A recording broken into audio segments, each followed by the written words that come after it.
Hello friends, welcome back to my channel.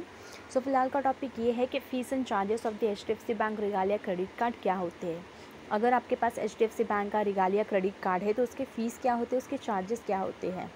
Some of the fees and charges associated with your credit card with your card can be found below. So बहुत सारी चीज़ें आपको explain की गई नीचे, types of fees of charges और उसका amount क्या लगेगा आपको।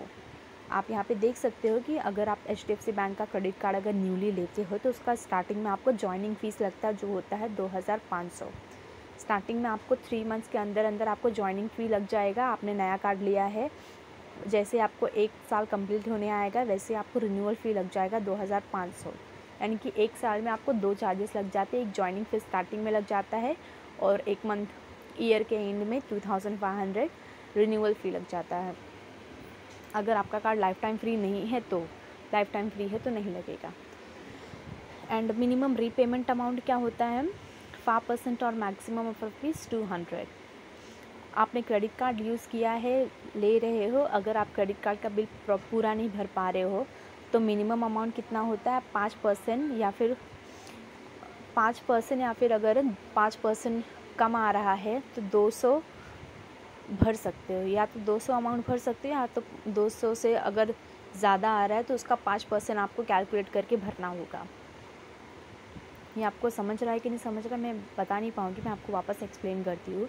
जैसे कि आपका 10,000 का बिल आया है, 10,000 का 5% कितना हो जाएगा 500 हो जाएगा। तो अगर आप 10,000 का 5% करते तो 500 हो रहा है, तो 500 में से 500 या तो 200, लेकिन 200 जो कैश अमाउंट है वो कम है, इसलिए आपको 200 नहीं लेना, जो ज़्यादा होता है वो वाला लेना होता है।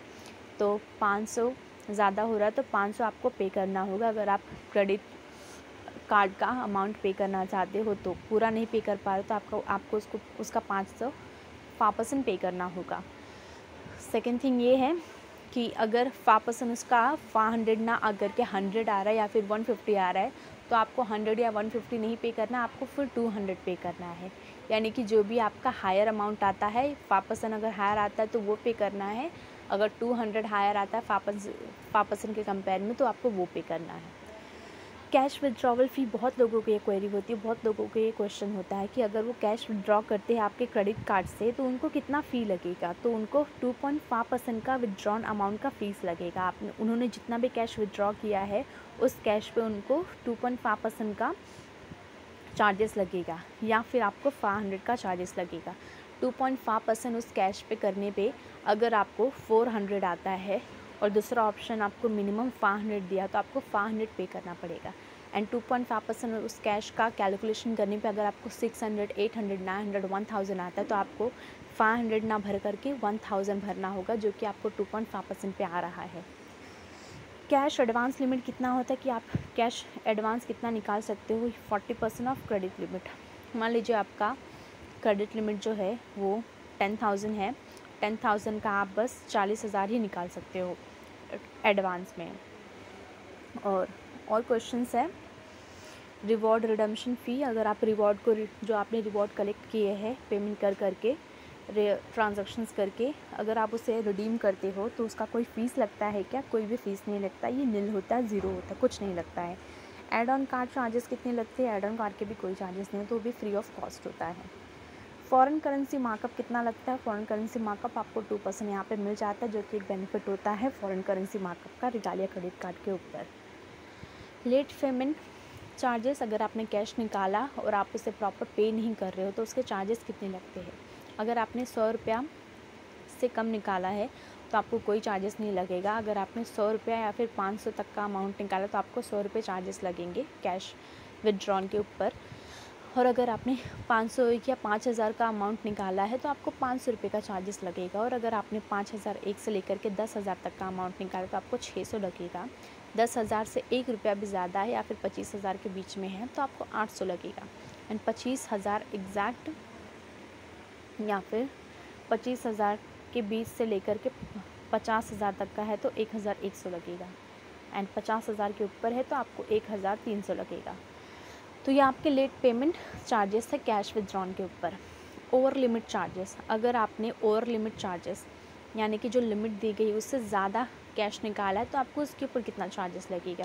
2.5% का ओवर लिमिट चार्जेस लगता है या फिर 550, यानी कि आपको जो ओवर लिमिट कितना दिया गया है, आपको 40% ही बोला गया है, लेकिन अगर आप 40% से ज़्यादा निकालते हो, एक्स्ट्रा आपने 40% से ज़्यादा निकाला है, तो उस अमाउंट के ऊपर आपको 2.5% का लगेगा चार्जेस, या तो 2.5% या तो 550। 2.5% कैलकुलेट करने पे अगर 550 से ज़्यादा आता है तो वो अमाउंट लगेगा, अगर कम आता तो 550 लगेगा। कैश प्रोसेसिंग फ़ी, अगर आपने कैश विथड्रॉ कर लिया है, कैश प्रोसेस करके आपको मिल गया है, उसका भी आपको चार्जेस होता है। अगर आपने एक ही ट्रांजैक्शन किया है, एक ही बार निकाला है, तो आपको 100 एक ट्रांजैक्शन के ऊपर लगेगा। अगर आपने 2-3 बार निकाला तो आपको पर ट्रांजैक्शन के ऊपर, हर एक ट्रांजैक्शन के ऊपर 100 लगेगा। पेमेंट रिटर्न चार्जेस, अगर आपने कोई पेमेंट किया है क्रेडिट कार्ड से, अगर वो रिटर्न हो गया है, पेमेंट हुआ नहीं है, तो उसके ऊपर भी आपको 2% का पेमेंट अमाउंट का चार्जेस लगेगा, या फिर 450 का। तो 2% अगर ज़्यादा हुआ तो वो लगेगा, 450 अगर ज़्यादा है तो वो लगेगा। कार्ड री इशुएंस चार्जेस, अगर आप कार्ड को वापस से इशू कर रहे हो, री इशू कर रहे हो, एक्सपायर वगैरह हो गया आपका कार्ड, या